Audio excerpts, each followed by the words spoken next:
How you guys doing today?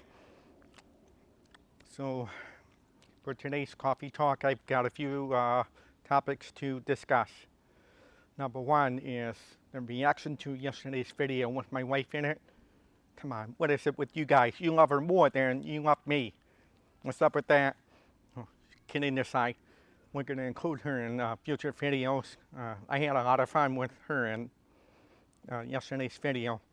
She's got a sense of timing that I sorely lack. So stay tuned. All right, the second topic is the announcement by Premier Ford regarding the Stage 2 reopening here in Ontario. Now, a few notes.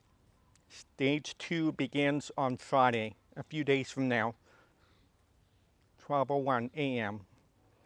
And he designated certain areas of Ontario that are eligible to move into Stage 2. Unfortunately, the Greater Toronto Area, including the Durham region where I'm at, will remain in Stage 1 until certain criteria are met. So, not good news for us. Anyway, it's instructive to go through the list of businesses that can reopen in Stage 2 with restrictions in place. Read them off here. First one on the list is personal care services, like hair services and beauty salons. The second broad category is personal services,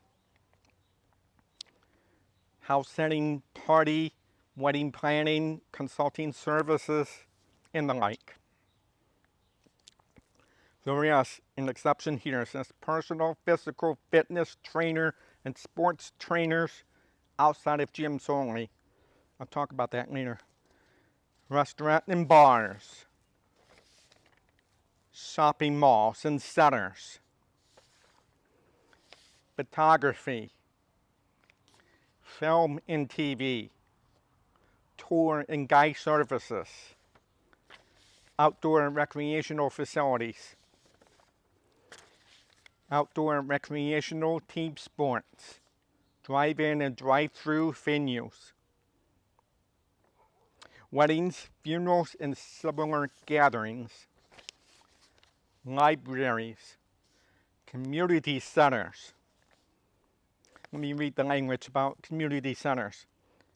Community centers can reopen to the public with limited or modified on-site programs and services that follow the workplace guidance and public health advice. Recreational activities are restricted at indoor facilities, but these spaces can be used for other programs and services. Blah, blah, blah. Indoor pools may open. Access to locker rooms, change rooms, showers, and communal kitchen areas is not allowed. The next broad category is attractions and heritage institutions. So keep in mind, this is for Stage 2. We will be stuck in Stage 1 until certain criteria are met.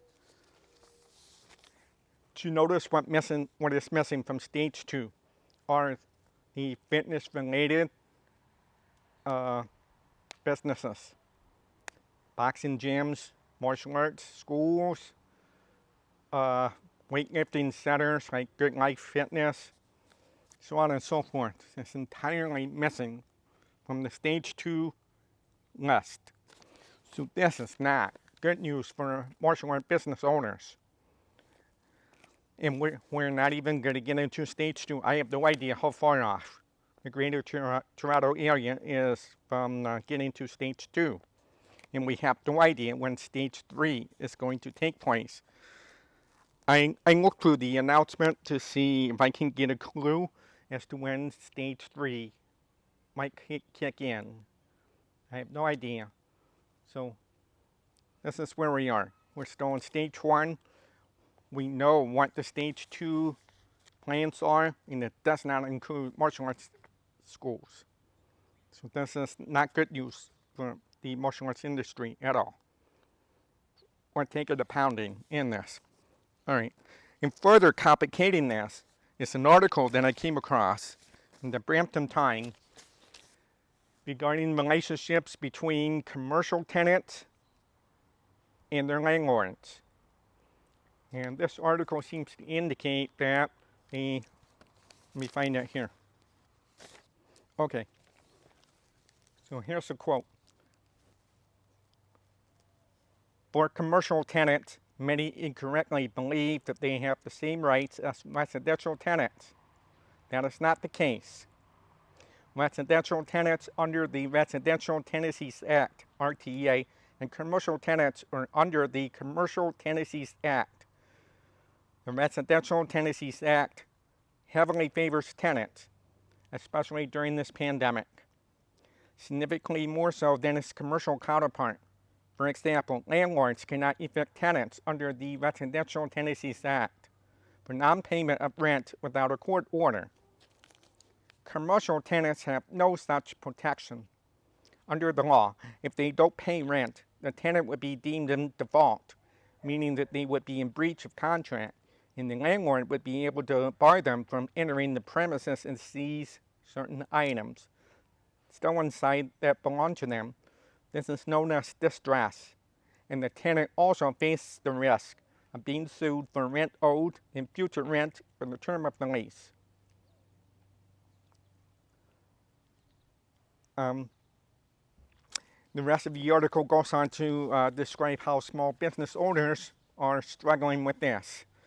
They're asking the federal government for relief under these programs, and the general feeling in the martial arts industry is that the federal government has not stepped up here to save the fitness-related industries. They have utterly failed to step up.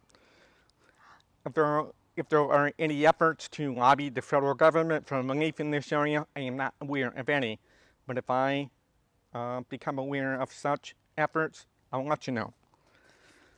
So, in a nutshell, between the fact that we are still on stage 1 and haven't moved to stage 2, which does not include fitness-related industries, and the fact that many martial arts schools are struggling with their landlords, and doesn't spell good news for the martial arts industry.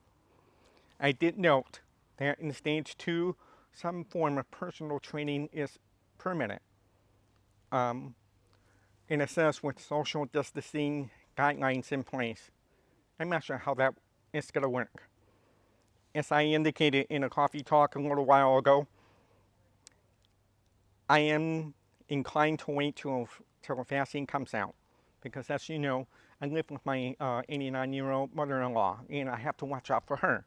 I don't want to bear the risk of bringing home the coronavirus and potentially expose her to this. All right. The next big news that came out today was an announcement, according to the headlines, by the World Health Organization, that the spread of COVID by asymptomatic carriers is rare. I dug into this.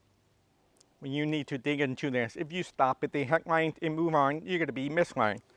Because in a press conference, the main doctor who said this specifically said this. And this is a quote from her. The other thing we're finding is that when we actually go back and say how many of them were truly asymptomatic, we find out that many have really mild disease, very mild disease. They're not quote-unquote COVID symptoms, meaning they may not have developed fever yet, they may not have had a significant cough, or they may not have shortness of breath, but some may have mild disease.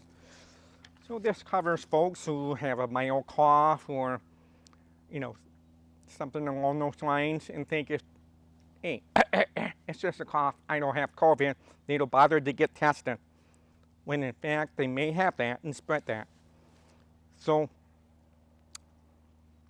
don't get taken in by the news that says asymptomatic carriers. Spreading this is rare. I think we all still need to take some precautions here. Why do I point that out? liability for modular school owners. Yes, we have to think about that. All right, and I'll discuss that in a later video. So that wraps up today's coffee talk. It sounds a little depressing, but I think we can work through this and adapt to the situation, but tough times are ahead. So any martial arts school owners in Ontario watching this, if you have some information that'll have, please comment in the comment box below or reach out to me and message me. And let's communicate and update each other. Until then, I hope to get together with you and have some coffee in the future. Have a good day.